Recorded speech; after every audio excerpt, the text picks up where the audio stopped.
એક સમયે જંગલમાં એક ઝાડ પર એક ચકલી અને એક પક્ષી રહેતા હતા. એક દિવસ બંને સાથે મળીને ઝાડ પર એક સુંદર માળો બનાવ્યો. થોડી વારમાં જ પક્ષીએ માળામાં ઈંડા મૂક્યા. જેમ જેમ સમય પસાર થતો ગયો, ચકલી અને પક્ષી ઈંડામાંથી બચ્ચા બહાર આવે તેની રાહ જોવા લાગ્યા. એક સમય જંગલમાં ખૂબ ગરમી હતી. બધા પ્રાણીઓ ગરમીથી પરેશાન થઈને ભટકતા હતા.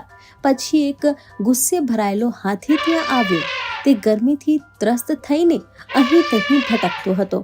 કેટલીક જગ્યાએ તે મોટા વૃક્ષોને પોતાના થડથી પકડીને હલાવી રહ્યો હતો અને કેટલીક જગ્યાએ તે ઝાડીઓને પગ નીચે કચડી રહ્યો હતો. હાથી જોરથી રણશીંગડું વગાડી રહ્યો હતો અને તેનું વિકરાળ સ્વરૂપ જોઈને નાના પ્રાણીઓ ડરી ગયા હતા. અચાનક હાથીએ તે ઝાડ પર પણ હુમલો કર્યો જેના પર ચકલી અને પક્ષીનો માળો હતો.